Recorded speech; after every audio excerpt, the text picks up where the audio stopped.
I'm Manny. I'm Noah. This is Devin. And this is No Such Thing, the show where we settle our dumb arguments and yours by actually doing the research. This week, maybe we don't appreciate 7-footers enough. And also, the case for universal healthcare? I'll explain. There's no such thing. No such thing. No such thing. No such thing. No such thing. So we're in the midst of NBA Finals, boys. That's right. Who's playing again? The Indiana Pacers, Okay. who I will die for. Damn. All right. No one's ever said that sentence before in history. I've got $20 on the line. And Oklahoma City Thunder. Okay. We're heavily favored. Until, well, we'll see. There's a stat that's floated around in basketball circles. First in a 2011 Sports Illustrated article by Pablo Torre. And it also appears in David Epstein's book, The Sports Gene. The stat says that an American man between age 20 and 40 who is 7 feet tall or more has a 17% probability of being in the NBA. 17%. Yeah. Oh my God. Thoughts on that? That's huge. That's crazy to me. That you're in, not even like. It's not like you could be. It's not like you could be. It's not that you're playing basketball at a high level. That you a 17% chance of being in the NBA by just your height. Yeah. No other attributes about you. You can be, we're not saying athletic. People who are playing basketball who are 7 feet tall. Yeah. Just like 7 feet tall, period. 17%. That's kind of my takeaway. It's like, all right, yeah, no athletic ability necessarily. You're just tall. You can just walk in there essentially if you want. But then, I thought about it. It's like, I don't know if I've ever even met a 7-foot person. Like, who's the tallest person you know? Oh, that's a really Like, realistically. Because then I was going through, I'm like thinking of people. I'm like, okay, this person's brother, this guy. Like, people who I know as being, like, their main attribute in my mind is being tall. And then I'm like, yeah, they're probably 6'5". Yeah. Which is really tall, but Yeah. not even close to 7. I definitely don't know any 7-footers. I think probably the tallest person I know would be probably 6'4", 6'5". It is such an insane height when you think about it. I have a photo of myself next to LeBron James. Oh, yeah. And obviously he's like twice my size, but he's like 6'9", I think. So a 7-foot person is like visibly substantially taller than LeBron. Yeah. Like got a few 7 more feet inches. is insane.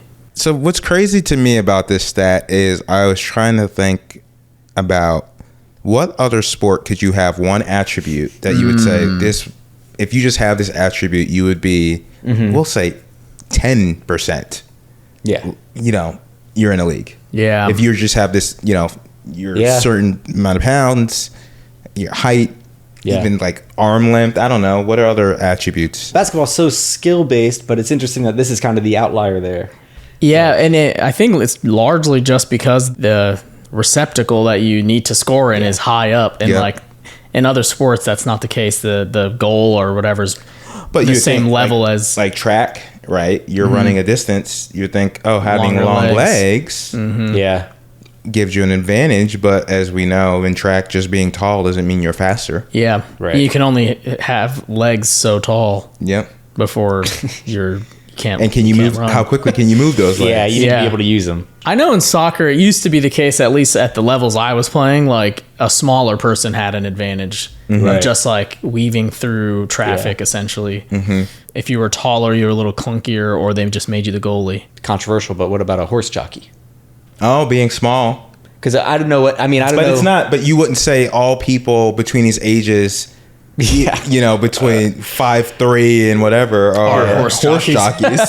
If you're 4'10" to 5'3", man, You're probably gonna be a horse 17% chance you're gonna be. I guess that's part of it too, right? It's like it's not just the attribute; it's the attribute plus being in the league. Like, Yeah. it's like, okay, and this is a thing we all know. Oh, you see somebody tall, you play basketball? It's like so dumb. But everyone does it, and it's like there's no other. No one looks at like a short person and it's like you should be a jockey. People aren't recruiting That'd be a short hate people to crime be jockeys. if you said that. Yeah. But it's every tall person must play. Oh yeah. The amount of tall people I've told that the Lakers need them when I just see them around at bars. Yeah, you've never seen him play basketball a day in their yeah. lives. It's Yeah, like, They just need all the help they can get. Get out to LA. I have a picture with LeBron, so just send him this picture and tell him you know me. Also in the news lately, Tinder is introducing a height filter. Ooh. Yeah. Does Hinge have it? I don't think any of them. I'm assuming Hinge none of them doesn't have do, it, but yeah. it's part of your profile. How tall Yeah, you are. yeah. But Tinder has that. Oh, they do? Like you I have thought you your would height have to on put it right? in your bio. Well, listen, I'm not on there. Let me be clear. Yeah, I haven't used the apps in years, from what I recall. Just to be clear, from what I recall, Damn, we just years and years ago, that Hinge had it built into your profile. You had to list it. Hinge is, it's built Versus in. Tinder was you Right, could just okay. write whatever in your bio. I think you can turn it on Tinder, but it is one of those It's things not where it's necessarily not on there. necessary. Hinge, I think it's required. along with the 7-foot thing. I think many people don't know what 6 foot is. Oh yeah, And that's why people think 6 foot is very attractive. They don't realize maybe 5'7" is really attractive, actually. Remember when I came out to you as short? I do remember that. Well, it was a devastating day in my life. I definitely I feel very strongly that people don't know what 6 feet is when they're looking in IRL. Like if you wouldn't tell them, women on dating apps who I've been on dates with years ago, they thought I was over 6 feet. I think Just by part of looking this at me, too, and I wish that was true, but it's not. some people have tall or short energy too. Well, there's a lot it's proportion too. Yes. So I think that explained why you thought I was taller than I was. I didn't think you were taller. I have skinny little. Not that I thought you were legs. tall. I just thought you were Yeah. normal height. Oh my God. We might need to cancel this. So I really wanted to fact check this stat, updated to current day league status as best as I can. I want to know how many 7-footers there are in the world and find out exactly how advantageous that extreme height is in the league. Is someone who's 7 feet that much more valuable than someone who's just 6'10"? Mm-hmm. And I want to talk to a 7-footer, whether or not they're in the league. Yeah, just so random.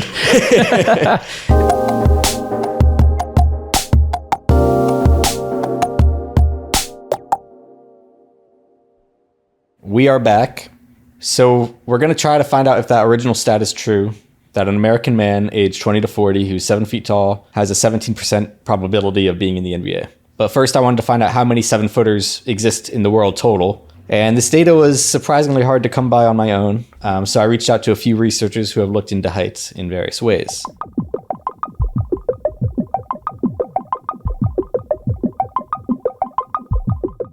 I am Barry Bogin. I am an anthropologist, and my special interest is human physical growth and development and how social, economic, political, and emotional factors influence the way children grow and adults grow as well. Everybody is just always been amazingly fascinated with height. I have a book called Patterns of Human Growth, and I cite work by Chinese matchmakers going back centuries, and height was sometimes the most important factor in making a successful match. Almost all societies are patriarchies, that men want to be dominant. Whether they are or not is another question, but they want to be dominant, and height is a social signal physical signal of dominance. Out of all the presidents there have ever been in the United States, only 4 were shorter than their challengers in the elections. And the ones who win are the ones who seem more successful. When you ask people, well, how tall do you think they are? People always overestimate their height. Elon Musk's height has probably increased in people's estimation as he has gone from just rich to the most wealthy person in the universe. If I introduce you as, some guy who has a podcast, or I introduce you as Professor, Doctor, Nobel Prize winner, and then I ask people, what's your height goes up as your status goes up. Even if they've met you and shaken hands with you, they'll still estimate your height based on their perceived notion of your social status. First of all, why is he assuming that a podcaster is a lower caste? Okay, it's a respected. I know, it was pretty job. disgusting what he said straight It's to my disgusting. face. I assume all podcasters are at least 5'10". At least starting.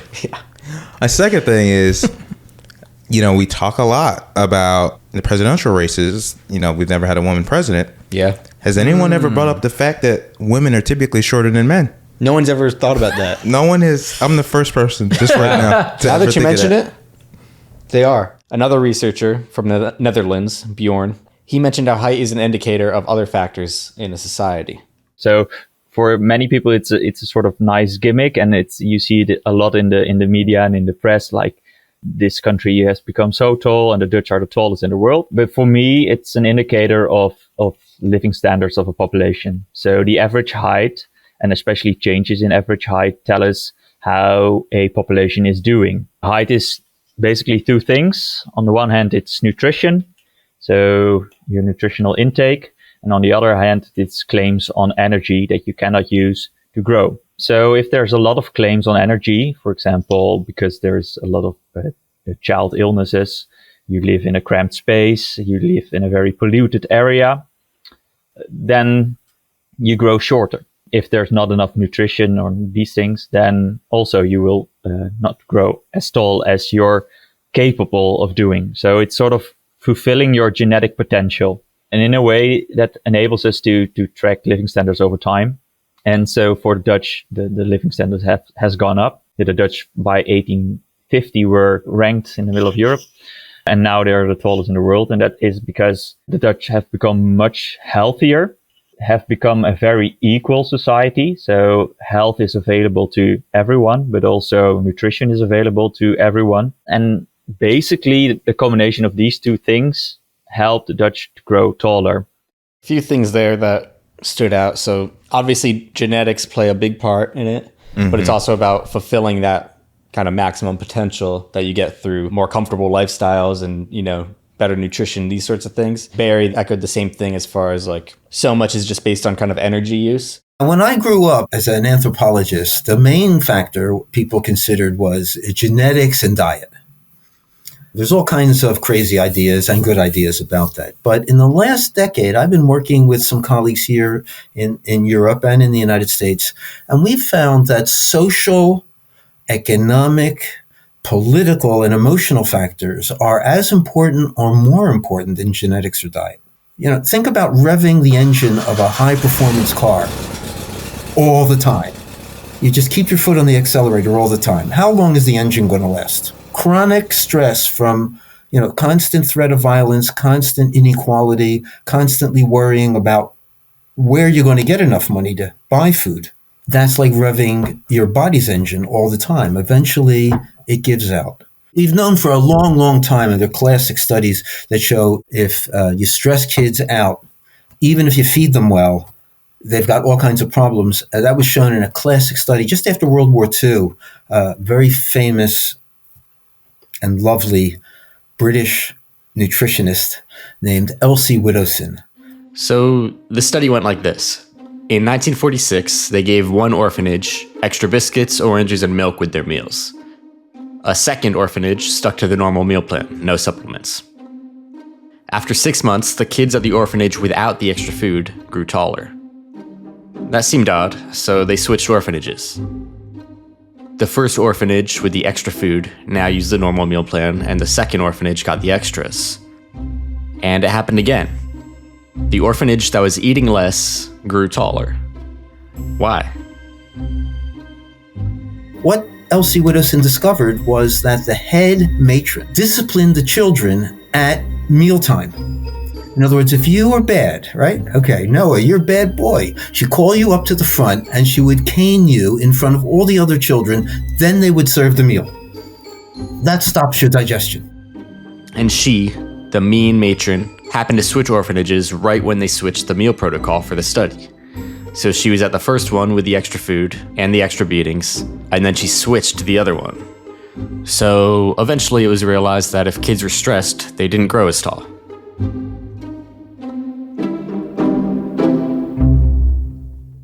Stress and those sorts of things can really impede, even if all else being equal, you're getting that stuff. And if your parents are really tall and whatever, but you're just not going to ever make it just based on that. Just based on stress. Yeah. Yeah. Or being in a situation Yeah, where like- you don't feel secure. Well, I have a personal experience with tall Dutch people because Mia's dad is Dutch and her brother-in-law is Dutch, and they are both tall as hell. Nice lives. So I can confirm. No stress. Eating good. Yeah. Got good safety nets over there. There's nothing. Well, yeah, not so as then- much to worry about. That's the other big thing that both of them brought up whenever they do these surveys of like the happiest countries. They're the taller countries and the countries that have gotten taller.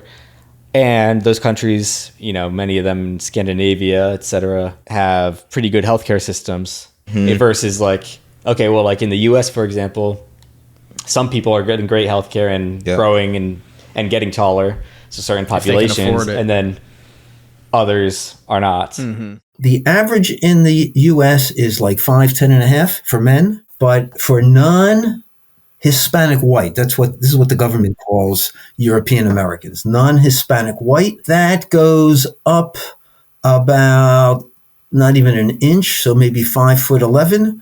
But for non-Hispanic black, that is the average, about 5'10.5". So on average, in the United States, European Americans are a little bit taller than African Americans. And the reason for that is because of the discrimination and inequality that exists in the United States. That's not, me just coming up with that off the top of my head. There are hundreds of scientific, medical, sociological research articles that support this. I wanted to know how much of height is based on genes versus these other, let's call them environmental factors. So that's a difficult question. So I'll tell you what we know from the genetics, and then we can go into like specific cases. That's Guillaume Lettre. He's a professor of genetics at University of Montreal. So if we look in a population, again, like, in the US and Canada and we look at the distribution of height, the variation across the population is largely controlled by genetics. So it's not nutrition, it's not the environment, it's genetics. It's what we call heritability. It gives you a sense of how genetically controlled that variation is. And, that's true for height. It's true also for a disease like schizophrenia, which is largely dictated by genetics. So now, about your question, it's true that if you have a child that doesn't eat anything, he or she will not reach his her full potential, right? So nutrition has an impact. But globally, in the population, it's minimal. It's different than conditions like, say, obesity, where, the environment has a much larger impact on the variation within the population. So height is very genetic in that sense. To sum up, it's roughly 80% genes versus 20% other factors when looking at height across a population. So how rare exactly is 7 feet? The answer, extremely. If the average height in the US for a man is 69.3 inches, which is about 5'10.5", a man who is 6'2" is taller than 95% of others. So beyond that, it's really slim pickings. Plus, many extremely tall people suffer from growth disorders, which won't factor into the standard distribution from a population sample. So the best estimates show something like 2,600 to 3,000 7-footers in the entire world.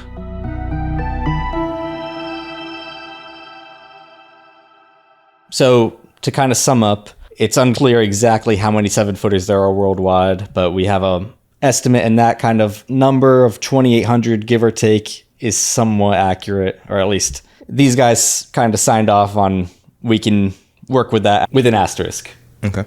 So let's hold on to that. We'll revisit later how accurate the actual NBA 7-footer stat is. Okay. But yeah, I thought this was all really interesting and made me, now I support, single payer healthcare. Finally. You didn't before. Yeah, I was borderline, but I'm like, well, if maybe I could have been taller because of that, why not? But next up, I wanted to get some intel from a hoops perspective. So if you're a team lucky enough to nab a 7-footer, does that actually make a difference on the court? But before that, after much searching, I was able to have a quick chat with an actual 7-footer. Whoa. He's not a basketball player, but he's a music writer. Let's take a listen.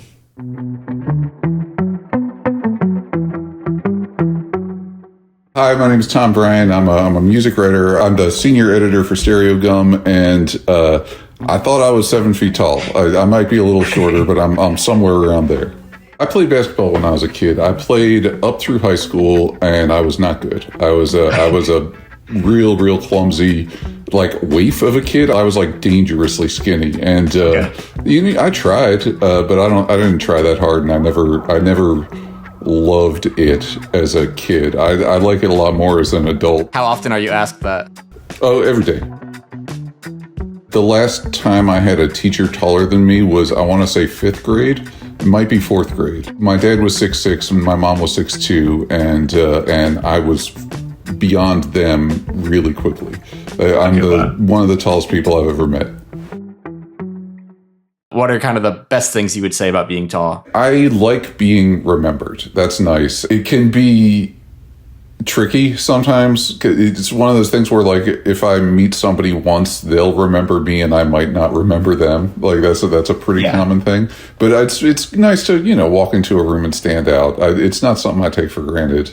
Being able to see at shows is really nice. I see a lot of live music, and people who are taller, I understand, are typically considered more attractive. We get paid more, like that, on and on down the list. That's all nice. It's. I can't say any of that's a real drawback for me. But fitting in cars is hard. Fitting in planes is impossible. Shopping for clothes is difficult. Amazon, you can shop on Amazon by shoe size, and they just grade out the size 20. I can't look for size 20 anymore. Like, I could almost have a panic attack anytime I get on an airplane, and I almost never do it. But when I do, the flight attendants are usually nice, and they'll usually try to find me a spot in the exit row if I wasn't able to get one beforehand. People are understanding about it. They know that sucks, but it really sucks. Even the most comfortable airplane seat it's rough. I do a thing where I pretty much brace my knees against the seat in front of me, and if anybody even tries to lean back, I just push. Like, I just wedge myself in to make it so they can't. And I'm not sorry. I think anything that makes a person different can make that person, like, paralyzingly self-conscious. And I think as a younger person, I was that way about my height. At a certain point, I think to regular people, it's probably like, what, you're complaining because you got too much money or something, like, my God, I'm so handsome. How do I get out of bed looking this good? Everybody's life is enthralled to things that they can't control. And this is a thing that I didn't do shit to get this tall. It's just something that happened to me. The thing that people don't necessarily know about people this tall is that we feel kind of weird about it too. It's just always a constant negotiation of, like, how do we deal with the fact that it's the first thing that anyone is ever going to notice about you when you walk into a room.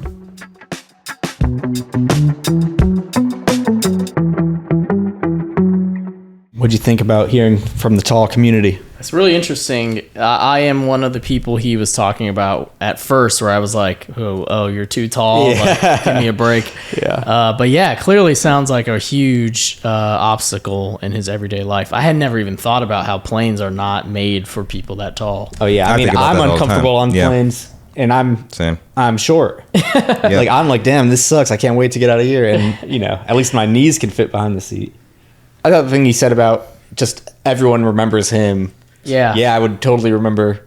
That's a 7-foot guy. Yeah, it makes me think about because if people who are 7 feet tall don't like being 7 feet tall, it makes me think about what is the ideal height. Like, if everyone got to choose, it obviously wouldn't be 7 feet.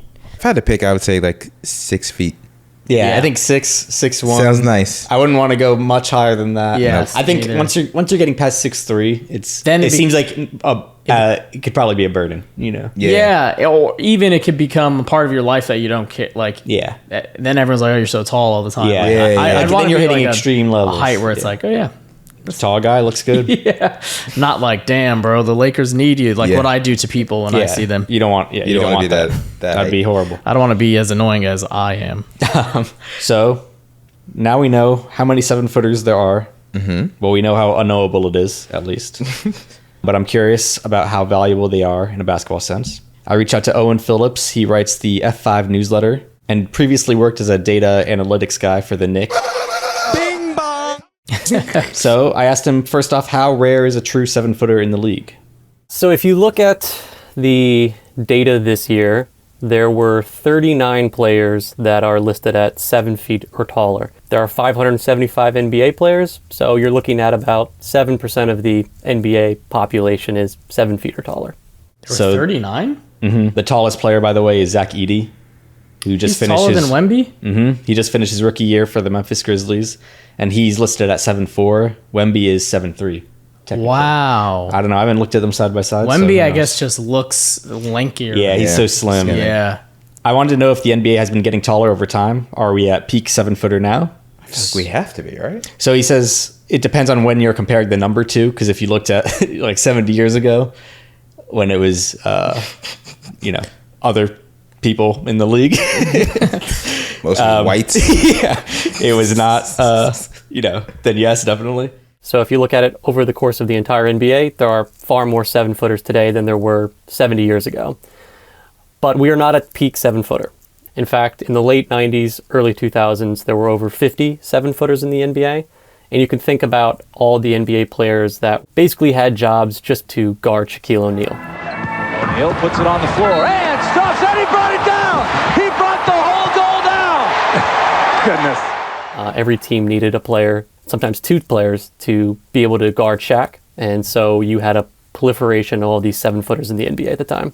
So right now we're actually at not quite a nadir, but we're kind of on the upswing after it hollowing out in the mid-aughts for a little while. And now we're starting to see a resurgent of sorts of 7-footers in the NBA. So Owen explained that the play style back then was much more focused on getting right up to the basket. So obviously taller players benefit from that. You can just kind of stand there and just put it in. Yeah. But then more recently with the rise of the 3-point shot, the value of the 7-footer decreased. Kind of around the time when Steph Curry started to revolutionize basketball with the 3-point shot, and you saw the Golden State Warriors really excel by playing a center, Draymond Green, who was 6'6", as their tallest player. You started to see the league kind of get smaller across the board, and the use of a 7-footer wasn't as valuable because they weren't capable of extending their range to the 3-point line or defending these smaller, quicker players that were suddenly all over the NBA.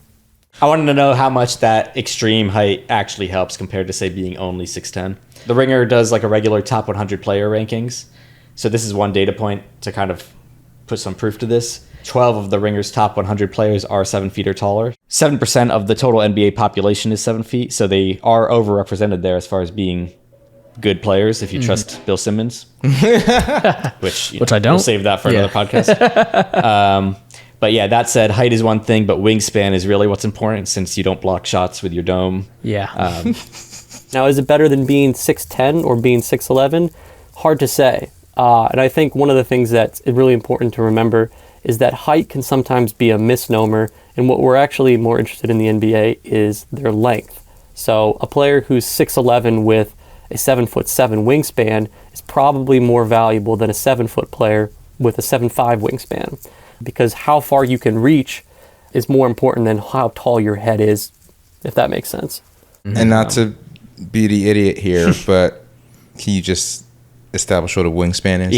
Yeah. Oh, yeah. So wingspan would be measuring, like if you put out your arms, like an airplane, completely extend your arms out style, like a T, horizontally, and measured from the tip of your longest finger all the way to the other one. And usually, I think for most people, the wingspan is slightly longer than their height. Yeah. So that's a little bit about what it's like to be 7 feet tall in the NBA. We're going to take one more break, and then when we're back, we'll find out if that original stat is at all accurate.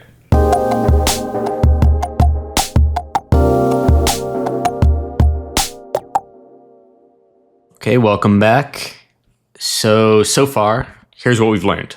How rare it is to be 7 feet tall, what it's like to be really tall, and how 7-footers are used in the NBA.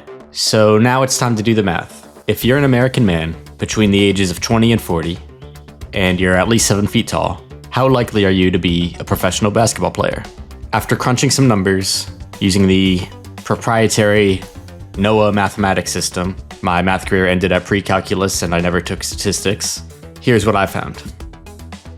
Any 7-footer worldwide has a 1.4% likelihood of being in the NBA. For an American 7-footer, that number jumps to about 16%. My team of researchers, Barry, Björn, and Guillaume, said this is more or less in the ballpark. Of course, They're professionals, so they said this comes with an asterisk, considering the unknown quantity of 7-footers with growth disorders, etc. So obviously the stat, the original article we were talking about was from 2011, so obviously different players, etc. It's pretty close. Yeah. And the guys backed it up, yeah. There's 17 in the original one. And this is 16 based on the updated number? So, again, given that everything's a little bit, you know, it murky, can go a little bit here or there. We're in the It's pocket. in the ballpark. Yeah. I think if you're basically, if you're 14 or whatever, and you're that tall or you're going to be. Yeah. I think you can basically do it. Mm-hmm. I also think now it's different because they're looking at players younger and younger now. Yeah. Where I'm scouting. watching highlight tapes of, middle schoolers now. Right. Being like, look how tall this middle schooler is. Whereas, 10, 15 years ago, even 20 years ago, probably was not the case. Yeah. Yeah. Yeah, like they would have to seek it out a bit more. Exactly. For sure. Now the word would get around if you had, a 6'8" 8th grader. Yeah. Yeah, and like just videos of him even just standing there. Yep. Blocking one shot. Yep. Unathletically. And as we know with the NBA in the past 15, 20 years, like the pool of 7-footers has just exponentialized because they're going international now to do these scouting. Exactly. Yeah. They've got all these like NBA satellites basically where they can there's just a way bigger pool. Yeah, and look at all the great players coming from, the happier countries. Yeah. So there's only gonna be more, Yeah. More 7-footers to come. Yeah, I hope. Well, that means we have a happier world, I've learned. So I hope, Yeah. not only for the great entertainment value I get from the sport, but Yeah. For the social safety net and more. No such thing. No such thing. No Such Thing is produced by me, Noah Friedman, Manny Fidel, and Devin Joseph. The theme music is by Manny. Thanks to all of our guests this week, Barry Bogin, Björn Quanjer, Guillaume Lettre, Tom Breihan, and Owen Phillips. What a crew, and I'm sorry if I said any of those names wrong.